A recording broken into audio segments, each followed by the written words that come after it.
Sa eksenang ito, matutunghayan natin ang isang problemang kinakaharap ng bawat pamilya at bawat kababaihang magang nabubuntis. Halina't tunghayan natin.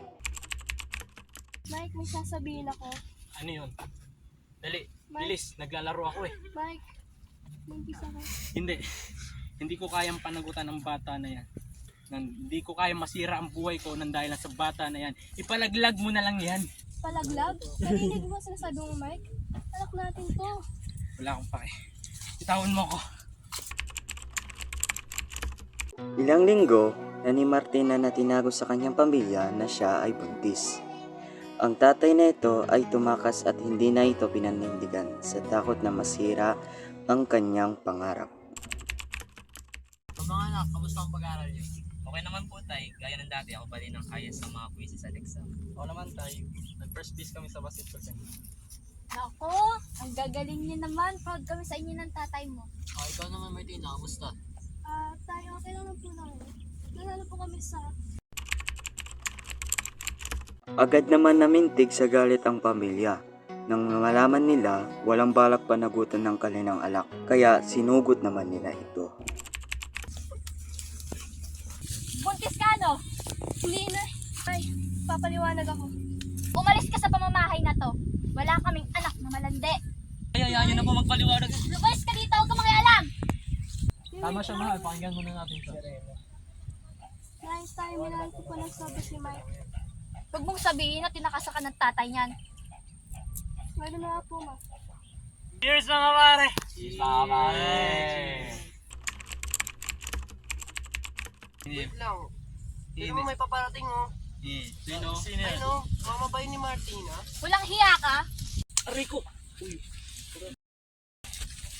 Pasensya na po, di ko po kayang panagutan yung mga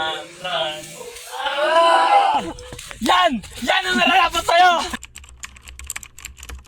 Makalipas ng ilang buwan, inalagaan at ginabayan si Martina ng kanyang mga magulang. Buong loob naman nila itong tinanggap at pinagpatuloy naman ni Martina ang kanyang pag-aaral. You are listening to Cyprus. Sino ba ako? Anong meron ako? Anong silbi ko dito sa ating mundo? Kilalanin mo kahit di man to naging mabuting simbolo ay tao rin. Ang katao ko ay simple katulad ng karamihan, sabay sa agos lang ng totoo at kasinungalingan na mulat ang kasalukuyan, ganun pa rin sa pinanggalingan. Katangian ko'y hinubog ng maling makapangyarihan. Ibig sabihin ay sa'kin pwedeng ikumpara ang taong minsan naging pabigat at salot kumbaga. Ang kaibahan lang ay kung paano nagbagot, natuto tumayo sa sariling paababawi hanggang dulo. Alam ko na komplikado ang laging nakadepende at meron ding apektado pag naging makasarili. Sa dalawang bagay na yan dyan ako naging subok, pero di ko nalimutan ang aking utang na loob na marahil di pa ngayon makakabayad sa lahat, kasi hanggang ngayon hindi ko pa nahanap ang sapat. Bawat kilos ko at galaw di ko alam kung saan patungo, kahit ganun alam ng Diyos ang plano ko para kanino. Sino ba ako? Anong meron ako? Anong silbi ko dito sa ating mundo?